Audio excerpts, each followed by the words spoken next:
Assalamualaikum warahmatullahi wabarakatuh. Perkenalkan, nama saya Anggita Medicayani dengan NIM 2348201009. Saya dari kelas 2A.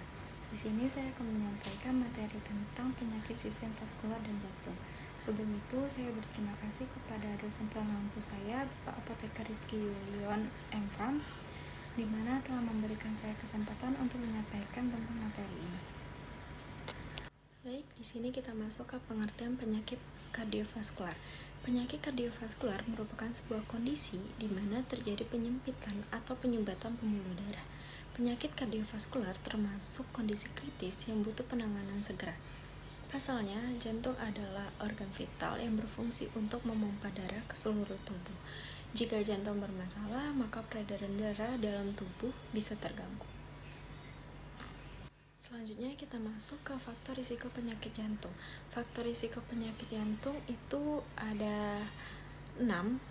Yang pertama, bertambahnya usia bisa menyebabkan kerusakan maupun penyempitan pada pembuluh darah jantung. Yang kedua, laki-laki berisiko lebih tinggi terkena penyakit. Wanita akan meningkat risikonya setelah mengalami menopause. Yang ketiga, memiliki ayah atau ibu dengan penyakit kardiovaskular. Yang keempat, itu mempunyai kebiasaan merokok sehingga pembuluh darah jantung meradang akibat zat kimia rokok. Yang keenam, gaya hidup buruk seperti tinggi konsumsi garam, lemak, dan kolesterol. Selain itu juga malas berolahraga dan tidak menjaga kebersihan dengan baik. Dan yang terakhir itu terdapat masalah kesehatan tertentu seperti diabetes, hipertensi, dan kadar kolesterol tinggi. Klasifikasinya yaitu ada hipertensi, jantung koroner, aterosklerosis, dan yang terakhir aritmia. Di sini kita masuk ke hipertensi. Hipertensi atau tekanan darah tinggi adalah kondisi tekanan darah yang melebihi batas normal dan dapat meningkatkan risiko penyakit jantung seperti serangan jantung. Pada gejalanya itu ada sakit kepala, mimisan, masalah penglihatan, nyeri dada, telinga berdengung, sesak nafas, kelelahan, mual dan muntah, kebingungan, dan merasa cemas.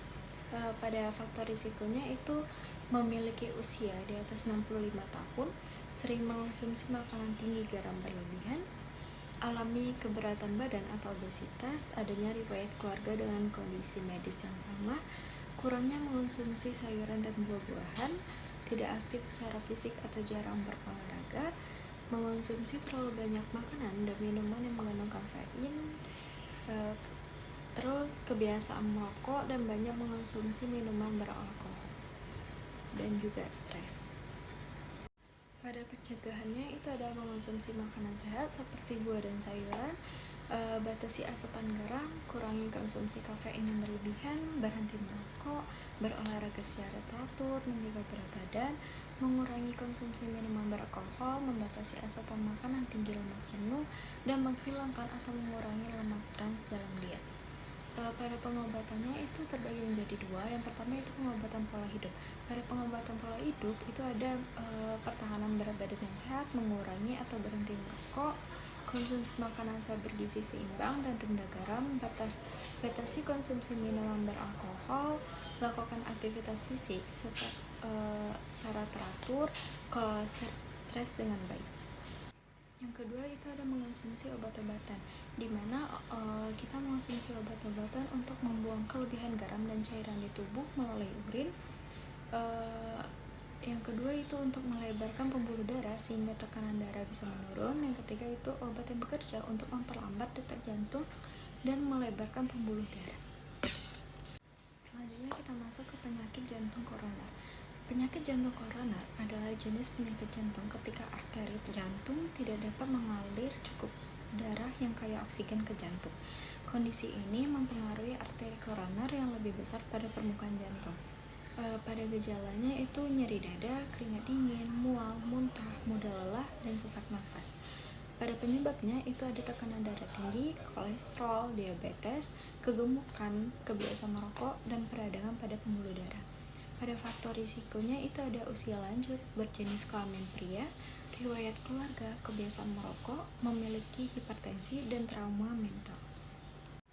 Pada pencegahannya itu pola makan sehat, berhenti merokok, hindari stres, pertahankan berat badan sehat, sehat, dan olahraga teratur. Pada pengobatannya itu ada obat-obatan penurun kolesterol, aspirin, beta blockers, atau obat ini menurunkan tekanan darah dan mencegah risiko infark miokard. Dan juga yang terakhir ada operasi.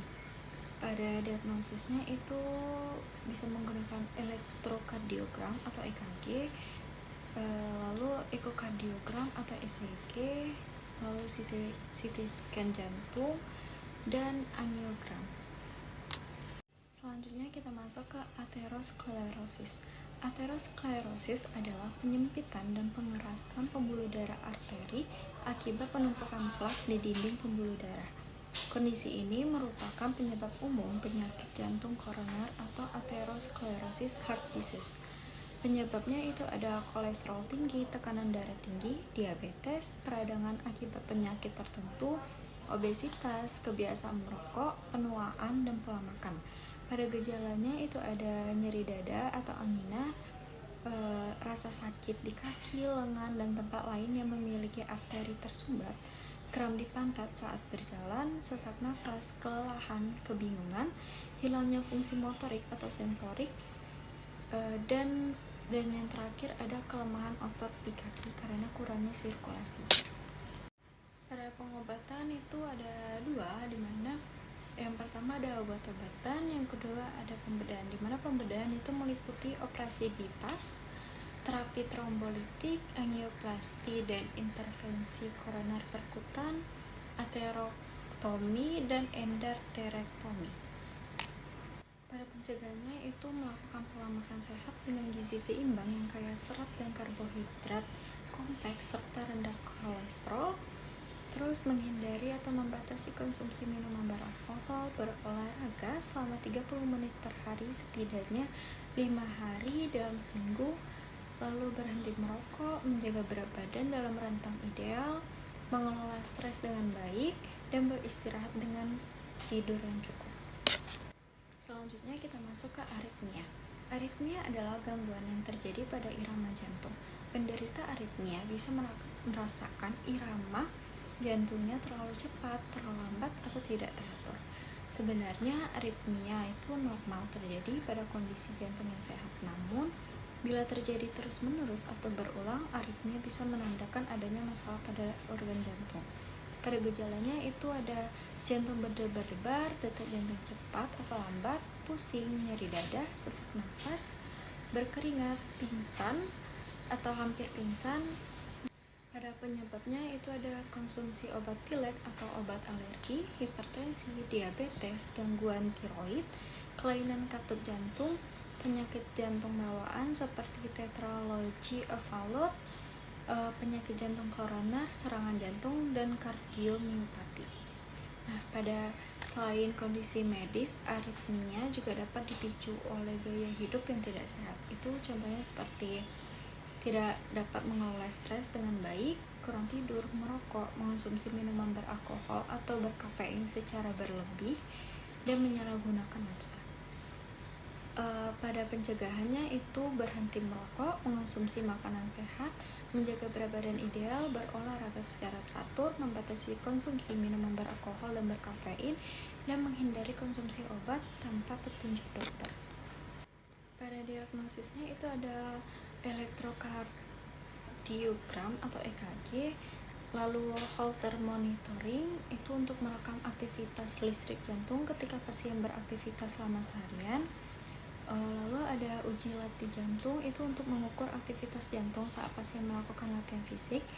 Dan yang terakhir itu ada eko jantung, itu fungsinya untuk melihat struktur dan fungsi jantung dengan bantuan gelombang suara. Selanjutnya kita masuk ke pengobatan. Nah, pada pengobatan itu ada minum obat-obatan, ablasi atau prosedur ini dilakukan dengan cara memasang satu atau lebih kateter di pembuluh darah yang menuju ke jantung.